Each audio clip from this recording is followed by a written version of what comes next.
Hello, আমি কিন্তু super excited. তোমার কথা শুনে বোঝা যাচ্ছে। আই চলে, তুমি এক্সাইটেড না?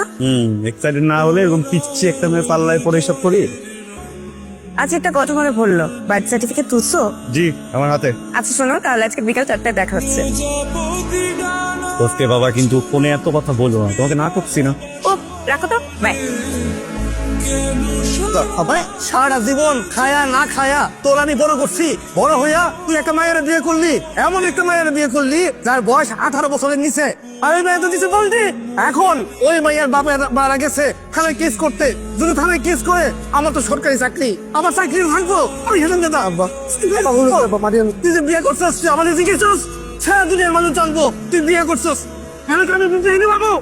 এই যে দুলা ভাই, আজকে কিন্তু আমি আমার আম্মাকে বলছি যে আমার কলেজে ফাংশন, যেমন খুশি তেমন সাজো, তো তোমরা দুইজন ইজিলি আমার বাসে যেতে পারবা। আর আমার আম্মুর খিচুড়ি ফ্যান্টাস্টিক। সো ডিনার আমার বাসা। চল চল চলো, যাও আসছে। তাড়াতাড়ি আয়। হ্যাঁ চলো।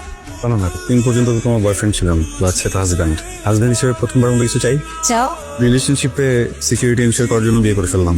এখন তো কোনো কনফিউশন নাই, আমি তোমাকে ভালোবাসি, তাই না? কিন্তু আমার না একটু ভয় করে, হঠাৎ করে ফ্যামিলি জেনে গেলে বা কেউ জেনে গেলে অনেক ঝামেলা হবে। প্লিজ কাউকে বললাম। আর আগামী 1 বছর, তোমার 18 বছর না হওয়া পর্যন্ত আমরা এখন থেকে একটু কম যোগাযোগ করবো, আর কারোর চোখে যেন না পড়ি। হ্যাঁ, আপনি বুঝতেছ না তো? ভয় পাচ্ছো? একটু আগে আঙ্কেল যেটা দেখলাম, সেটা দেখে ভয় পেয়েছো? কিচ্ছু হবে না। আমি ওরকম মেয়ে না যে ফ্যামিলির কথায় বা যে কারোর কথায় তোমাকে ছেড়ে চলে যাবো। বিশ্বাস করো আমাকে। চলো, অপেক্ষা করছো, যাই। আসো।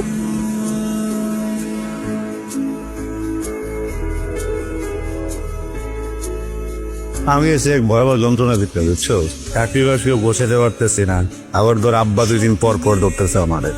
ভাবছি না বন্ধু বান্ধব কারো যদি একটা বড় ব্যবসা থাকতো, ওর সাথে বসতাম, সময় টময় দিতাম, যদি আব্বা তো দেখাইতে পারতাম কিছু না কিছু এটা করতেছে। তোর প্রবলেম দিকে আমার একটু বলবি? হ্যাঁ, তোমার তো বাড়ি আছে, টাকা পয়সা আছে, এরকম একটা পজিশন নেই কেন বসে আসতো? তুই তো বড় দোকান নিতে পারো। আমার বাপে যে খাইসটা এরকম একটা পজিশন যে দিছে, এটাই তো কত কিছু। অত টঙ্গির মধ্যে আমার বাপের মতন চিন্দি আর একটা খুঁজে পাবে। নামটা কি রাখছে? রাইসুল মজুমদার রাকিব আজম। ঠিক আছেন তো? না হ্যাঁ বলে দিচ্ছি সবকিছু। মেট্রো এনে না ফাটতেছে, বলছিলাম কার সাথে মেট্রো না। হ্যাঁ ওটা হয়, আমার একটা ফোন করে আছে, তারও ডিভোর্স হচ্ছে।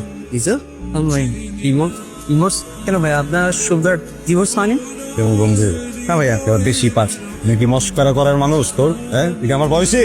হ্যাঁ ভাইয়া, হ্যাঁ সমস্যা এরকম তো হয়, আপনি কিছুই করেন না প্লিজ, সমস্যা নেই। শুভ্রের সাথে আমার ডিভোর্স হল, কোনদিন হবেও না। নেক্সট টাইম আমার সামনে এই ধরনের কোনো কথা বলা দূরের কথা, আমার সামনেই আসবে। ডিভোর্স হয়নি ভাইয়া, মানে শুভ্র যে অন্য ছেলেকে বিয়ে করলো।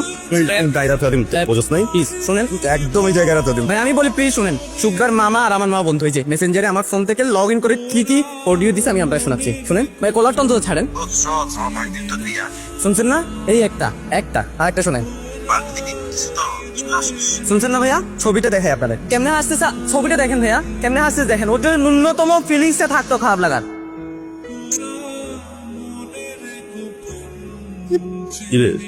কথা বলছেন কি হয়েছে? তো আর কিছু বলতে হবে সবসময়। আমার কি যেন হয়েছে বুঝছেন, বুঝতে পারতেছি না। আমার নিঃশ্বাস নিতে পারতেছি না, বড় কষ্ট হইতেছে, বুকে অনেক চাপ দিতেছে। আমি কোনো কিছু ভাবতে চাইতেছি না, আব্বাগুলো হাজার রকমের ভাবনা আসতেছে মাথায়। আপনি একটু ভাবনা চলে দেন না আব্বা, আব্বা আমাকে ব্যস্ত করে দেন না আব্বা। আপনি যেটা বলবেন আমি সেটাই করবো আব্বা। আমি বাড়ি রিক্সা চালাবো আব্বা, আপনি যেই কাজ দেবেন আমি কাজ করবো আব্বা। ভাবে আপনারা আসতেছে না, আমি চাপ বেড়ে যেতেছে। নাবিল, বাবা তুই তোর ঘরে যা, ঘরে যা একটু গোসল কর, তোর ভালো লাগবে দেখিস। গোসল করবো? গোসল করতে ভালো লাগবে?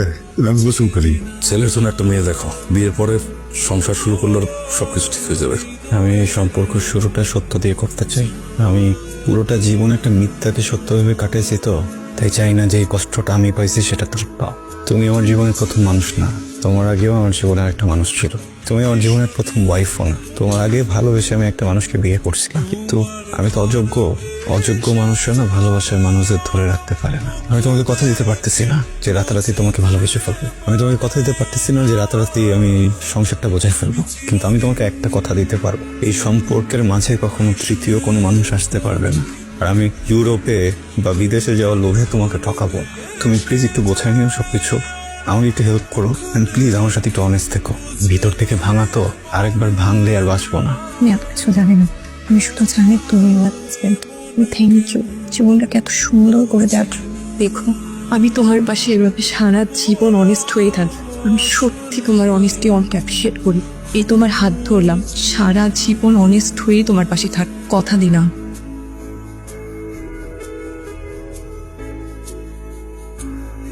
আসসালামু আলাইকুম স্যার। আরে দোস্ত কি অবস্থা তোর? কেমন আছো তুই? আইছিলাম এই দোকানে, কামান এদিকে বন্ধ, ঠিক আছে বসে স্যার। আমার আছেন একটা খান্না নেবে। সংসার গোছাইতে চাকরি টাকরি নিয়ে বেশি ব্যস্ত।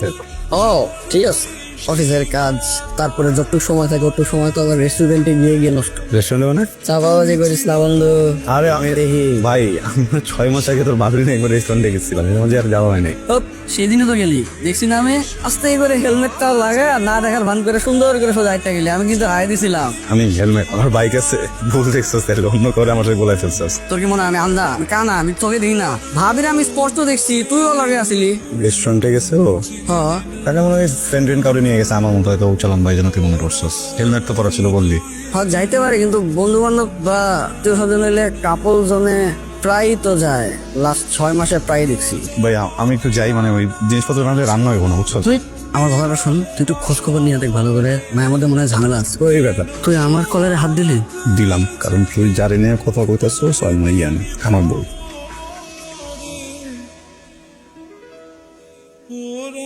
এটা কি? আবার 1 মিনিট। কি হয়েছে, এইভাবে ফেলতেছো কেন? কি এটা বলো তো? হ্যাঁ বুঝছিস আমি বলতাম কি বলতে? আমি বলতাম তোমাকে। কি বলতে বলো? কথা বলতেছ না কেন বলো? কথা বলতেছো না কেন? আমি বলতে তুমি কনসিভ করছো, এটা আমাকে বলো ইম্পর্টেন্ট মনে করো না। তুমি যে আমার বাচ্চা এমার্জেন্সি করে আসছো। তুমি আমার সাথে এইভাবে চিল্লায় কথা বলতে পারো না। আমার বডি, আমার একটা ডিসিশন আছে। বৌমা, তোমার বাবা মা আমাদেরকে বিশ্বাস করে তোমাকে আমাদের হাতে তুলে দিছে, আমরাই তোমার বাবা মায়ের মতো। তুমি এমন একটা ঘটনা একা ডিসিশন না নিয়ে তোমার হাজবেন্ডকে বলতে পারতো, আমাদেরকে নাই বললা। আর জিনিস তোমাকে আমি বলি, আমি আইন রক্ষার চাকরি করি, পুলিশের চাকরি, আর আমার ঘরের বউ এমন একটা বেআইনি কাজ। আমার এখানে আইনা বসার রাখছিস কেন? কি কবি তাড়াতাড়ি কর, আমার কাম আছে। তুই ঠিক ছিলি, ওই মাইয়ার আসলে সমস্যা আছে। ও আর যাই হোক, এতদিনেও আমার বউ হইতে পারে নাই, ভুলটা আমার।